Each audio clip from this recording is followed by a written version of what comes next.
आखिरकार मार्वल ने वो कर ही दिखाया।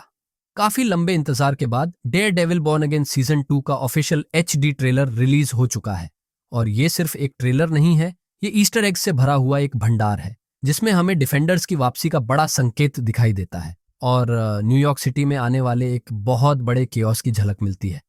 तो अगर आपने इस ब्रेकडाउन वीडियो पर क्लिक किया है तो पूरा देखना जरूरी है, क्योंकि हर सीन के पीछे कुछ ना कुछ बड़ा छुपा हुआ है।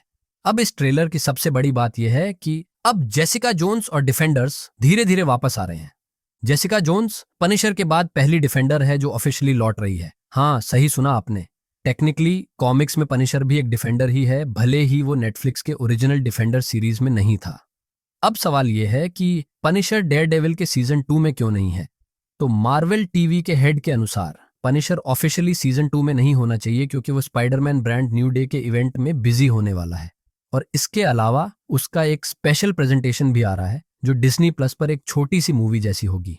लेकिन ऑनेस्टली देखा जाए तो एक सरप्राइज कैमियो या ईस्टर एग पूरी तरह पॉसिबल है, ताकि पनिशर स्पेशल प्रेजेंटेशन को सेटअप किया जा सके। और ये सब स्पाइडरमैन ब्रांड न्यू डे और न्यूयॉर्क सिटी में हो रही घटनाओं से डायरेक्टली जुड़ा होगा। हमें पता है कि born again season 2 brand new day से पहले सेट है, इसीलिए सीजन 1 में स्पाइडरमैन का नेम ड्रॉप किया गया था, जो मार्वल टीवी में बहुत रेयर है। अब जब सीजन 2 मार्च 24 से शुरू होगा तो उस समय हम में से कई लोग सोच रहे होंगे कि सीजन 2 के इवेंट के दौरान पीटर पार्कर आखिर क्या कर रहा होगा। अब जेसिका जोन्स की बात करें तो एक्ट्रेस क्रिस्टन रिटर का जेसिका जोन्स बनकर लौटना ये अपने आप में बहुत बड़ी बात है। और रिपोर्ट्स के मुताबिक मार्वल एक नया Jessica Jones solo project develop कर रहा है, ठीक बॉर्न अगेन जैसा।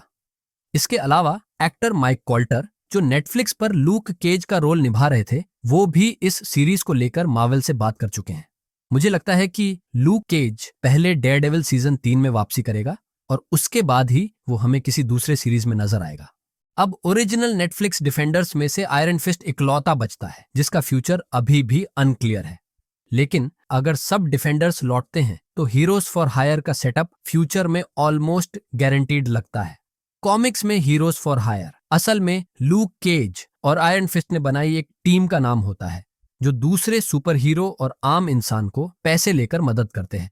अगर आपने नोटिस किया हो तो सीजन 1 का फील थोड़ा अनइवन है। ये इसलिए हुआ क्योंकि केविन फाइगी ने पहले तय हुए बॉर्न अगेन के ओरिजिनल प्लान को सॉफ्ट कैंसिल किया और फिर एक बार रिबूट किया, वो भी नेटफ्लिक्स डेयरडेविल टीम के साथ।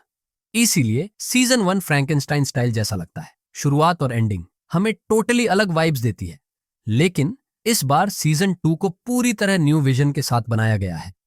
ट्रेलर के शुरुआत में हमें बुल्सआई किसी रेस्तरां में एंटर करके कुछ ऑर्डर करता नजर आता है। अगले ही शॉट में हमें स्ट्रीट पर कुछ बच्चे खेलते नजर आते हैं। उनके पीछे दीवार पर हमें विल्सन फिश के कुछ पोस्टर्स नजर आते हैं जिस पर लिखा है मेकिंग NYC सेफ। इस पोस्टर के नीचे हमें 555 नो मास्क्स लिखा नजर आता है। अब ये देखकर ऐसा लग रहा है जैसे ये किसी हेल्पलाइन का नंबर है जो कॉल करते ही तुरंत विजिलेंटी को पकड़ने आएगी। शायद ये एंटी विजिलेंटी टास्क फोर्स का नंबर हो सकता है। इसके बाद अगले सीन में हमें मैट और कैरन साथ में डांस करते नजर आते हैं। बैकग्राउंड में चल रहा गाना लव इज फॉर फूल्स उनके करंट रिलेशनशिप स्टेटस की तरफ साफ इशारा करता है। हमें पता है सीजन 1 मेन कैरन को बहुत कम स्क्रीन टाइम मिला था, जिससे फैंस बहुत नाराज हो गए थे। लेकिन अब ऐसा लग रहा है कि मार्वल ने उस गलती को इस सीजन में सुधार दिया है।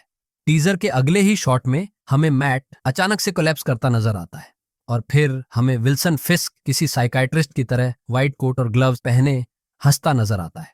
ये एक सिंबलिज्म हो सकता है जो ऑडियंस को दर्शाता है कि कैसा फिस्क ने मैट को साइकोलॉजिकली हिला दिया है। अब इस मैट और कैरन वाले सीन को देखे तो ऐसा लगता है जैसे वो सीजन 1 के इवेंट्स के बाद कहीं छुप गए हों। आगे हमें विल्सन फिस्क की एंटी विजिलेंटे टास्क फोर्स की एक झलक दिखाई देती है, जो न्यूयॉर्क को अब धीरे धीरे पुलिस स्टेट बना रही है। रेड्स, अरेस्ट्स, सब कुछ कंट्रोल से बाहर हो रहे हैं। इसके बाद हमें कोई हुड पहना आदमी मैट का मिसिंग पोस्टर लगाता नजर आता है। ये विल्सन की एक चाल हो सकती है, क्योंकि मैट ने उसे बचाया है तो वो पब्लिकली उसे टारगेट नहीं कर सकता, इसलिए वांटेड की जगह वो शायद मिसिंग कहकर उसे ढूंढने लगा है। इसी बीच हमें एक्टर मैथ्यू लिलर्ड का मिस्टीरियस कैरेक्टर मिस्टर चार्ल्स भी नजर आता है। हालांकि अभी तक ऑफिशियली इस कैरेक्टर के बारे में कोई जानकारी सामने नहीं आई है, लेकिन फिर भी कुछ रिपोर्ट्स का मानना है कि इस कैरेक्टर और फिस्क के बीच कुछ पुराना रिश्ता भी हो सकता है। टीजर में आगे हमें जेसिका जोन्स की एंट्री दिखाई देती है। वो चर्च के बेंच पर बैठे इंजर्ड मैट को अपने स्नार्की अंदाज में रिप्लाई देते हुए कहती है, उम्मीद है तुम चल सकते हो क्योंकि मैं तुम्हें उठाकर नहीं ले जाऊंगी। टीजर में आगे हमें डेयरडेविल के कुछ इंटेंस फाइट सीक्वेंस के ग्लिम्स दिखाए जाते हैं। इस फाइट के दौरान हमें बुल्सआई का भी एक क्लोज अप शॉट दिखाई देता है और ये देखकर ऐसा लग रहा है जैसे डेयरडेविल और बुल्सआई कुछ समय के लिए शायद टीम अप कर सकते हैं, क्योंकि हमें पता है कि सीजन 1 में विल्सन फिस्क की पत्नी वनेसा ने फॉगी को मारने के लिए बुल्सआई को मैनिपुलेट किया था और जब उसे पता चला कि उसे यूज किया गया है तब वो बदला लेने के लिए फिस्क के पीछे पड़ा, लेकिन उसका प्लान फेल हो गया जब मैट ने फिस्क को मरते मरते बचा लिया। तो हो सकता है इस बार दोनों हाथ मिला लें। अगले ही सीन में हमें डेयरडेविल का एक नया सूट दिखाई देता है जो काफी पहले शूटिंग के समय लीक हुआ था। ये ब्लैक सूट डेयरडेविल के शैडोलैंड आर्क से इंस्पायर्ड लगता है। अब उस स्टोरी लाइन के दौरान Matt ninja group the Hand का लीडर बन जाता है और फिर बुल्सआई को मार देता है। वो इतना वायलेंट रास्ता अपना लेता है कि बाकी हीरोज को उसे रोकने के लिए इंटरवीन करना पड़ता है। अब देखा जाए तो ये आर्क कॉमिक्स में सीधा बॉर्न अगेन आर्क में लीड करता है। अब दिलचस्प बात यह है कि कुछ रिपोर्ट्स के मुताबिक the hand Spiderman brand new day में वापस आ सकते हैं। तो मुमकिन है कि मार्वल इस स्टोरी लाइन के कुछ प्लॉट पॉइंट को यूज करे या इसे आगे के सीजन के लिए सेटअप करे।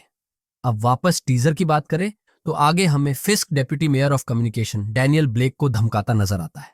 इसके तुरंत बाद हमें बक कैशमैन डैनियल से सॉ या शवल में से किसी एक को चूज करने को कहता है। हमें पता है कि बक विल्सन फिस्क का फिक्सर है जो उसके बुरे कामों पर पर्दा डालता है और इस सीन को देखकर ऐसा लग रहा है कि फिस्क इस बार अपने प्रोटेजे डैनियल को भी इसमें घसीटने वाला है। टीजर में आगे हमें कुछ बैक टू बैक की शॉट दिखाए जाते हैं, जैसे विल्सन फिस्क की बॉक्सिंग मैच, सिटी के शिपयार्ड पर होने वाला ब्लास्ट और अंडरग्राउंड प्रिजन जहां पनिशर को कैद रखा है। इसके अलावा हमें एक सीन में फॉगी भी दिखता है। अब ये देखना दिलचस्प होगा कि क्या ये कोई फ्लैशबैक सीन है या फॉगी सच में वापस आ गया है, क्योंकि सीजन 1 में हमें उसकी डेड बॉडी नहीं दिखाई गई थी। तो हो सकता है कॉमिक्स की तरह उसने अपनी डेथ फेक की हो। ये पॉसिबिलिटी अभी भी ओपन है। अब आपको ये टीजर देखकर कैसा लगा नीचे कमेंट्स में बताएं। वीडियो को लाइक करना और चैनल को सब्सक्राइब करना न भूलें ताकि आप मार्वल की कोई लेटेस्ट अपडेट मिस न करें। और हमेशा की तरह देखने के लिए बहुत बहुत धन्यवाद।